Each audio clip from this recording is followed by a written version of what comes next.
This is MegMan Music. You are listening to In Plain Sight Radio on Dublab. Yo, what's good, beautiful people? Thank you for tuning into the 21st episode of In Plain Sight Radio, where we highlight local artists. We are now legal to drink. Exciting. My name is Nothing New, and I'm joined by our fellow IPS residents. We got Swing Low. Yo, what's good? Spazecraft is joining us on the mic this time around. Hey, y'all. And we got Terry Power in the room, and we got a very special guest today. We got MegMan Music in the chat. Make noise, make noise, make noise. And applaud sounds. Nice. Thank you. Thank you for being here. Thank you for having me, really. Yeah, I mean, Space put us on, and he was like, this would be a good fit, and we looked at, like, the resume, and I was like, all right, this is a good way to, like, start bringing in the spring season as we start bringing in more and more artists and start refreshing things. So it's good to have you here. It's also good to be drinking Sorrow made by Terry Power. Y'all can't have none at home. I'm sorry, but it's so good. It was so good already. I finished mine already. All labels. We might need a white label release. Giving me life. So, MegMan, why don't you tell us about yourself? Well, my name is Manny, MegMan Music. I'm a producer, composer, and educator. I teach high school music production and multimedia production. I've been creating electronic music since the 90s. I helped introduce the world to the sound that's called ambient with my project Byzar, Byzar. One of the originators, the foundations of that genre. And currently right now I'm working on compositions, music for movement is what I call it, and it's choreographed. I'm trying to work with choreographers. My first team up is with my sister, who's an incredible choreographer and artist, all-around artist herself, named Damaris Iva Ferrer. And she's creating these great dance pieces, and I'm creating the sound backdrop. That's amazing. That's incredible. That's really cool. I love the idea of being able to bring like music and motion together. I feel like that's oftentimes like a missing link to everything. Yep. So it's good to see that kind of existing and coexisting. Yeah, back in the day without the dancers, right? It was just kind of like your event, your party was just okay. Yeah. But if you were beat oriented, you had music and danceable music, and the dancers showed up, breakers, poppers, voguers, whatever it was. You knew that was like a good sign you're having a good night, for sure. Right. Yeah. That's that 5 elements of hip hop. Y'all get your knowledge right. That's right. Learn it. Let's actually backpedal a little bit, because you mentioned something that I don't think everybody's familiar with. Can you tell us a little bit more about ambient? Yeah, so ambient came out in the 90s. It was a word made up really by a writer who caught wind of the word to describe a music scene that was happening in New York City at the time. The person that made the word popular is DJ Spooky. And he's known as the forefront of ambient, although he doesn't really rep ambient right now. You know what I'm saying? He's evolved. He's moved on to the next, like most of us. But it came from the Lower East Side.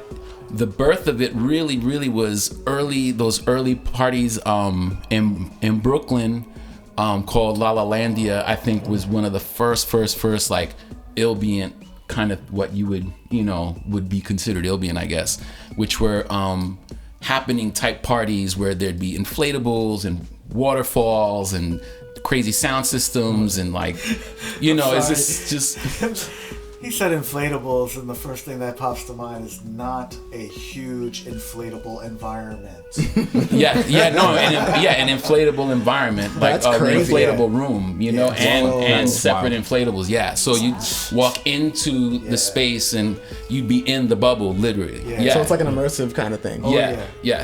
So that crew, and that's actually was started by and Gregor Ash, and they started that whole La La Landia thing, and I really feel like that was the real birth of the scene.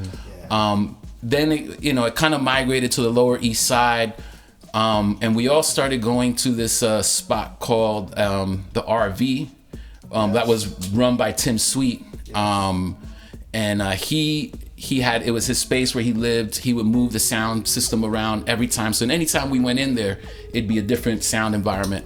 And he would invite different artists and musicians and electronic artists and DJs.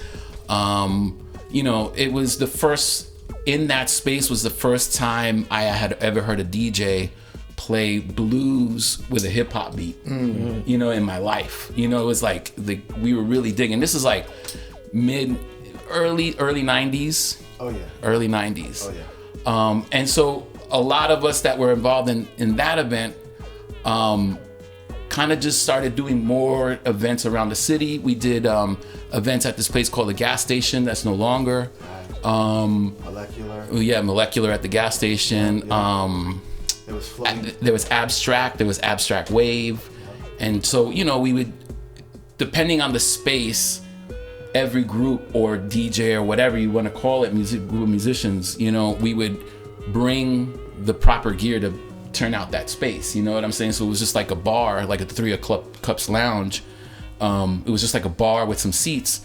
We know we couldn't bring out a lot of things. You know what I'm saying? Or if, like we would have a bigger space, gallery space or a raw open, loft space, then, we'd bring lots of sound, projection screens or, things like that. So it was more like it wasn't so much like a band thing. It was more like the scene was centered around all the different events. Fire. Yeah.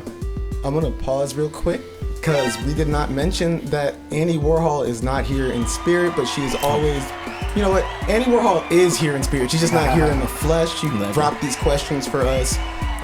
Need to make sure that we give shout outs to Annie, especially because it's also Women's Month while we're shooting. Not right to not bring up the other women in the group. Yeah. So with that in mind, now that we're going back in time a little bit, and you've already touched base on how long you've been involved in the scene, I want to learn more about Antipop. Oh, okay. The name has always been circulating around. It's been familiar. You got the shirt on. Merch is on. If you're following us on Instagram, you can see him rapping right now. Shout out H Prism. Shout out Waltese. It's fire too. It's like a fire purple. Everything's fire. This is one of one. Can we This do is something one real of quick? one. The only So one. real quick, so also for the listeners, Manny and I go back. We go back actually even further than the electronic music scene that we were both a part of. So it's real silly, crazy nostalgic for me when he's speaking, because I was literally there at least half, if not more, of the events that he's speaking of. And there was one in particular time period that speaks to Antipop. It speaks to some of the seminal works that you were doing with Bizarre, and it also speaks to the project that we were working on at that time with the legendary Graham Haynes, son of Roy Haynes, jazz drummer, rest in peace, right? That project was called Organic Mechanics. So I'm wondering if you could give us a little glimpse, because you said from a small space like this, adjusting the equipment that we had to larger spaces, and the Brooklyn Bridge event that we did outlines the beginnings of a Antipop consortium. Can you speak a little bit to your involvement in that one, and then how it relates to those involvements? So the precursor to APC was this project called the Blank Slates. Well, that's not true. APC was already a concept. It was already a concept, and I feel like the Blank Slates influenced APC to create more live performance with using electronics, and like what we call tap-ins, tapping into the gear and tapping into the vibe, and coming up with like music, kind of like how free jazz musicians do. We're closer to that. So we were kind of like a modern, free jazz electronica. We had Beans was playing drum sounds and rapping. Priest was playing textures and samples and rapping. We had Micah Goff, the seminal saxophone player. If you guys aren't familiar with, please look him up. Incredible artist. He actually did a bunch of stuff with Steve Albini out west. Of Nirvana fame. Oh yeah. And, yeah. Sure. Yeah. And so the concept of of Blank Slates was just kind of like creating a new type of free jazz with really, with the foundation of the elements of hip hop, right? So it'd be like dope beats, but with this, like weird ass textures. I was playing bass and synth. So it was definitely beat oriented, but it definitely could get very, disassociated from anything, to ethereal ambience, then back to just like raw hard rhyming. You know what I'm saying? It was just, if I could just say as someone who experienced the Blank Slates a few times. Tell us about the experience. My guy, my gal. The words that stand out, what Manny just said, was free jazz. It was definitely taking next level hip hop, rap, poetry, spoken word poetry, and the electronic feel and the aesthetic, and pretty much shredding it up. I mean, if I could explain it anyway, it was kind of like an AI experience because they pulled from so many diverse places that it broke down so many barriers from thrash, hardcore, abstract jazz, melodic stuff. I mean, the way that Beans raps went country, it went like, old school fucking nursery rhymes. Excuse my French, I don't know if we can curse on radio. My bad. Space, we've been cursing for at least 2 years, bro. Come on. Welcome. It's our 21st episode. We can curse now. We're adults now. I have 21. It's my dad's stuff coming out. That's what it was. I'm like, wait a minute, I have a 12-year-old. He's a good father. But no, it really it brought you to many different spaces. So it was like you're visiting different planets in that respect, and also in the context of like this big ass event that was going on. I mean, like little known facts, Bizarre, one of the groups that Manny was with, was fostered as part of this Ilbian scene by Not Human and Asphodel Records, who also at the time was putting on The Executioners here in New York, Turntablists. They were also putting on The Incredible Scratch Pickles in California. They were from California. They were from San Francisco. The Compound was where they were doing a lot of their work. But nonetheless, they came to New York. They saw the potential, and the work that Manny was doing was instrumental. And these folks were definitely on some next level. So they helped what was already burgeoning in New York that Manny was, Manny and I were, both a part of. And they were literally taking it to the place of, okay, now we're going to have whole sound systems in a multi-spatial performance space where we're going to mess with the mixing of audio, where the bass from one performance is going to be filtered into the room of another performance. And they really went, I mean, can you speak a little bit so on that? That was at the Brooklyn Anchorage. Right. And the event was called Sound Lab, and that was kind of like one of our main vessels of how we were, how the scene kind of blew up. It started off, the Sound Lab started off in a loft in Chinatown where Bizarre actually ended up living a few years after that. And that was the beginning of, that pretty much set off everything. You know what I'm saying? Like, official Ilbian events, I guess. I don't know. It was real what New it was. York shit. For those at home, this is real New York history. shit. No, it was, man. We had heads come through, man. It was like, we had. Everyone came through our shit. It was just what it was. Rappers, David Byrne to like Lady Bunny. Did David Byrne wear the big suit, dude? Was he? No, but he bit from us. How did I get here? Stop making sense. He bit from us. He bit from us though, and in all respect, it's good. It's good. He came It's into good. the scene. He came one time to one of our events, and we had one of our fabricators. I can't remember who made the chairs. Had these chairs, and it looked like it looked like a Muppet, like we skinned a Muppet and put it on the chair, right? And so we were making the jokes about, like Oscar whatever. the couch is great. And David Byrne, for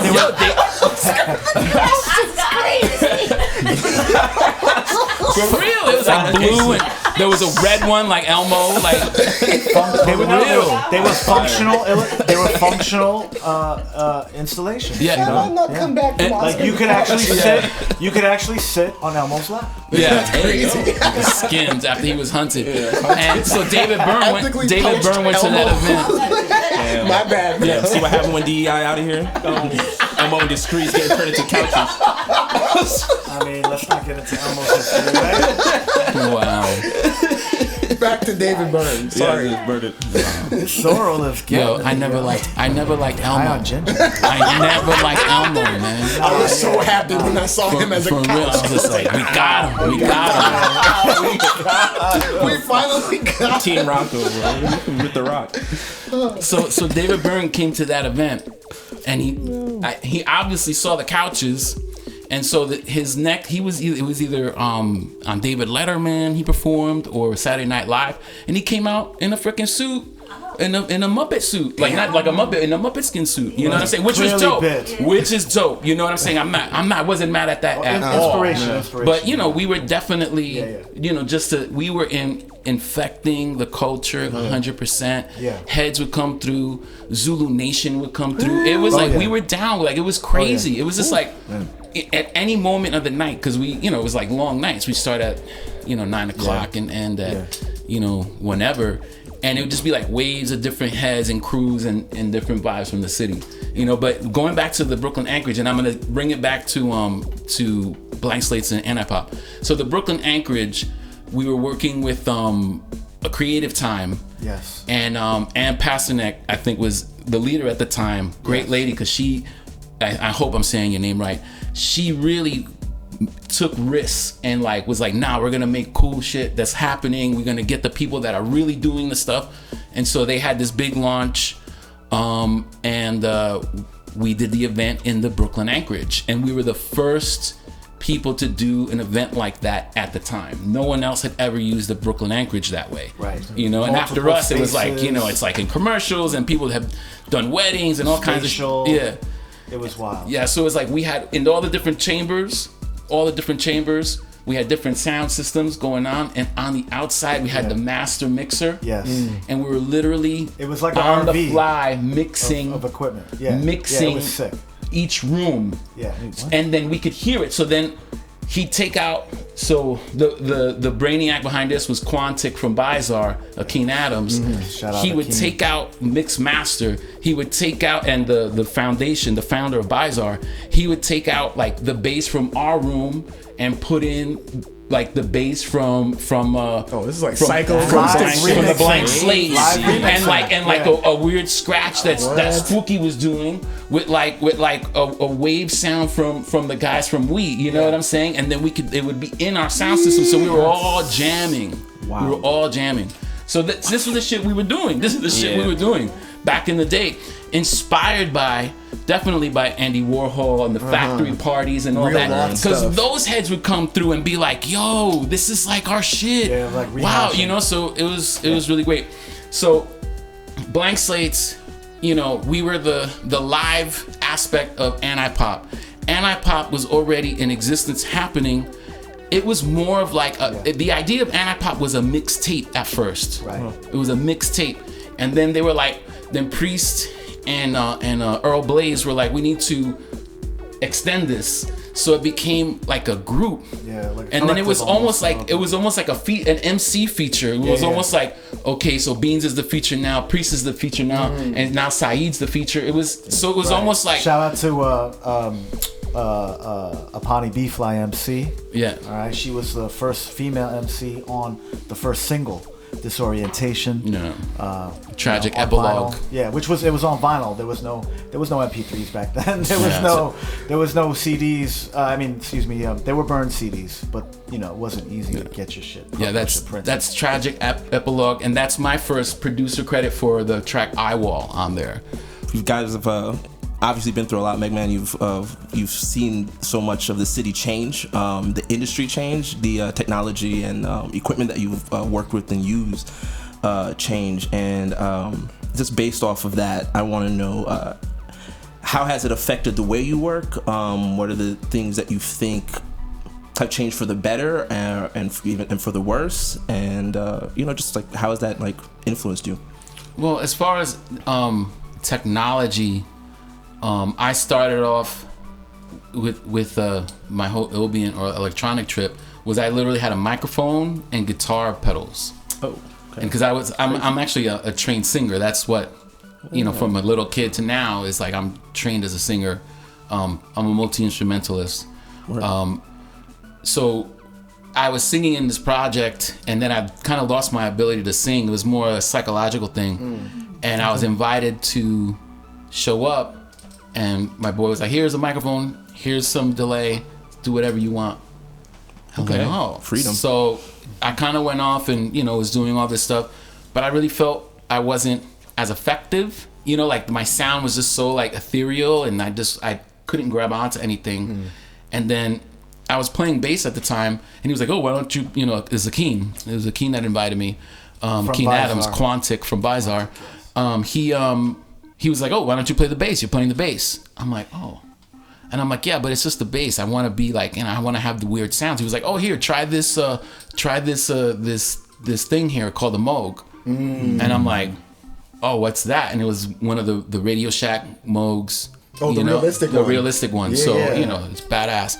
And so there I am with the bass and the thing, and so my trip into electronics was all hardware. That's crazy. It was all hardware, Mind synthesizers. You, at this time, his performance name became Acoustic, which makes perfect sense because multi-instrumentalist. Like, I know you from when you were playing guitar and singing in Hallucination Station, which was a 3-guitar, 3-voice project, right?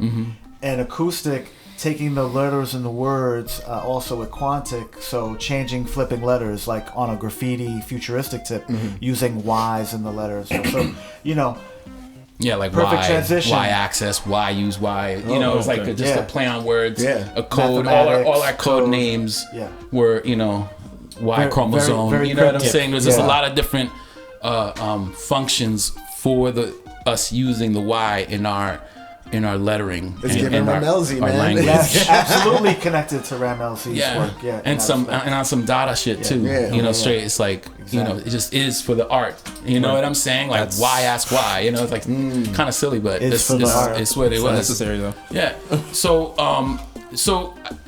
as we were in our analog world, Pro Tools came out, and so we literally got some of the first. They went to Not Human, and they were like, oh, here's Pro Tools, and he was like, oh, bet, let me give it to the guys in New York. And so and it was in this weird editor, I forget what it's called, this weird, like we would edit all our loops in it. It was a cool edit, or opcode? I don't know, I forget. Anyway, damn, but ancient technology. But that ancient shit where you're literally like you're looking at one little tapped into the matrix, floppy drive, for real, man, and like and so that transition was kind of weird, and we didn't buy into it yet. And at the same time, Pro Tools was happening. The technology of hard disk recorders was coming out and recording to Hi 8 and VHS and all that stuff. You know what I'm saying? I forget what I forget the format name. And so we were more into that. So we were still using, then we were getting into sequencers and the MPCs and all that stuff. And so everything was happening more, sequenced and then I kind of like left New York, and the whole scene kind of just blew up. It was like literally right before 9/11. Like literally right before this, like the scene just kind of started falling apart. Then 9/11 happened, and then boom, it changed everything. And then I was in New Mexico, and then someone gave me a crack copy of Reason. So, but I was That's still had always how it starts. yeah, that crack. That crack. real. There's no going back. Gave me Reason and Fruity Loops when it was called Fruity Loops. Oh man. When it was called Fruity Loops. Who got the pack? Yeah, and so all my production now mainly is done in Reason. So I've stayed with Reason, but so it went from, again, when I got my first version of Reason, I still had all my analog stuff, but then I started using all the software synths and just got fully into the computer and stopped using any of my analog for years. Up until like 5 years ago, I was just like, no, I need to go back to this. Maybe even longer, but about 10 years I've been doing this. So I wanted a setup that was small and compact. Yeah. So I'm using Dreadbox, I'm using Roland Boutiques, or whatever can fit literally in a carry-on suitcase. Yeah. You know what I'm saying? And something I could just zip up and put on a plane and be out. You know what I'm saying? And as far as the industry right now, it's like I'm trying to get back in on a regular way. You know what I'm saying? I get these great opportunities with beautiful people like y'all invite me out, want to know what's going on. I love this. Thank you guys for this. Really, of course. from my heart. IPS radio. Because I'm teaching. I'm a dad. My son's in college. It's like, so it's like life is happening. Back in the day, I miss going to the studio and having dude engineer. I miss some guy, an intern, going in there turning knobs Like and just like, hey, like parts of that it. whole part of it. I hate and I love, but I hate, at the same time that we have to do everything. We're heard you was expected to conflicted. do everything for real. Like we like as artists, even if we have our friends like shoot the video, I gotta write the video. Right. I gotta promote the video. It's interesting like that. You have so much power as an artist that it's like unparalleled power from before. Like before it was everything had to get put in other people's hands, and now we have this complete control over our creative vision. But it's too much because then we can't create the thing that we're making the Overloaded. vision for. Little bit We're overloaded. Yeah. So Cease to function. Yeah. yes. sensory. So my right now I'm not a TikTok person. I'm not Same. gonna sit there and be like, yo, hey, yo, every time me, like I'm just Selfie king much? yeah, I think I put out cool shit. Like, go to my Instagram, MegMan Music, like, or Manny MegMan Music Okendo. Like, look, I put up cool ass shit. But it's hard, being, I'm 50. You know what I'm saying? Like it's like being. Yeah, thank you. We love when For real, legends thank age you. gracefully. It's Shout like- out to aging gracefully. Hell man. yeah. That's- English. Thank Yeah, you. English is a hard language. Bro. It is. It's 3 languages in a trench coat pretending to be Yes, I one. love real, Truthfully. for real, and they make you learn it. They force you to learn it. They force you to learn it. But it's interesting because, like, through speaking with you, right, we're hearing so much history, so much important information, and I think like a lot of us, we look at social media and we look at the people that are doing incredibly well on social media, and they're kind of positioned as like, okay, hey, look at me, look at all this stuff. But there's not enough people that are spreading the knowledge, the history, all this stuff behind it. So while it might be like, I don't want to be a TikTok person, I think like you have such incredible information that people Thank you. deserve to hear. Yep. Because a lot of people will do something, you know what I mean? They'll do something and they'll be like, oh, okay, I'm the one who did this. I did this, I made this. And they won't realize that there was a whole group of people that had done it first that you could be learning from instead. And then instead of trying to figure out the things on your own, we can collaborate with the people that came before us. That's my only negative takeaway about that. what's happening right now in most places, in most cities that I go and visit or get asked to play. I feel like the kids before us are forgetting the root, and then when they meet the real G's, they're just like, they don't ask the right questions. I know I'm generalizing, and I'm not trying to sound like get off my lawn or anything like that. You know what I'm saying? But it's like, give us the respect, because y'all built so much off of the work that we created. Yes. You know what I'm saying? And the doors we opened and the possibilities we created back then, which for like, especially for us black and brown people, you know what I'm saying? it. And that was the one thing about the Ilbian scene. It was like mixed. It wasn't just like, oh, I was the lone Puerto Rican with a bunch of white electronic dudes. Like, no, it was everybody was there. We're talking worldwide. We're talking worldwide. And it was the fucking subway, bro. You know what I'm saying? You get on the subway, it's like you can't tell where anyone's from, until they start opening their mouths. And even then, you know what I'm saying? You have no idea. So it was always about that. It was always about that, and people got to understand that, and it's like, people got to understand the roots of electronic music is created by people of color. It's black It's created music. by Let's talk black about brown people. music. It is created by Puerto Ricans. Take up it your is space. Latinos. Let's go. You know what I'm Even saying? much Like, more than just electronic. no, music, for everything. sure. Stop it. Take up your Electro, space. house, Hold your techno, space. drum and bass, Yes. dubstep. Yes. Look at the faces. Garage, everything, like Hold your everything, space. everything. Yes. Stop it, dub, everything. Hold your space. Yeah, so Damn, dub. that's It a is. good point, man. It And is. it's a good place to get us to the closing segment of everything. It's been absolutely eye-opening and like beautiful to have you on board. Thank Thank you. you, Space, for bringing Thank it you, Space. to us. Absolutely, you already know. Yeah, this was amazing. Thank you, Andy Warhol, again. Not here in physical, but here in spirit with these questions. Guided us to some amazing answers. So where can they find you? So right now, you can find me on Bandcamp as MegMan Music, on on SoundCloud, on MegMan Music, on my Instagram, MegMan Music. That's pretty much it. APC, we're putting out a new record soon. We're working on it right now. That'll be out, within a year or so, maybe less. I don't know. You know how these things go. Right now, our next thing is we're playing the Big Ears Festival next Friday in Tennessee. Fire. Just you type in MegMan Music, and just make sure it says MegMan Music, not MegaMan. No video games, y'all. And you'll find me. I'm working right now on putting more things out and having things more in the distribution zone, which is another crazy thing, man. Back in the day, you hooked up with someone to distribute your shit, and that was it. They would be like, how many units are we gonna do, and and that's it. And like, oh, I just want to do 500 units. Bet, let's do it. And I know everyone's like, oh, but that's it. It's not like the way it was before, and it's still, I still have to like take 12 steps to move that one step. 100%. So, Man, Because you're art directing Music. everything There you now. go. That's why. Facts. MegMan Music. Make sure it's MegMan Music. Don't MegaMan. Don't Jack in EXE. You know what I mean? Like, shout out all my video game nerds in the chat. We played MegaMan, but that's not who we talking to right now. It's been beautiful having you again. Thank you for making time. Thank you for holding space You for guys black are and rocking. brown Thank you folks, so much. and for Yes. educating the youth. All very important. This has been another episode of In Plain Sight Radio.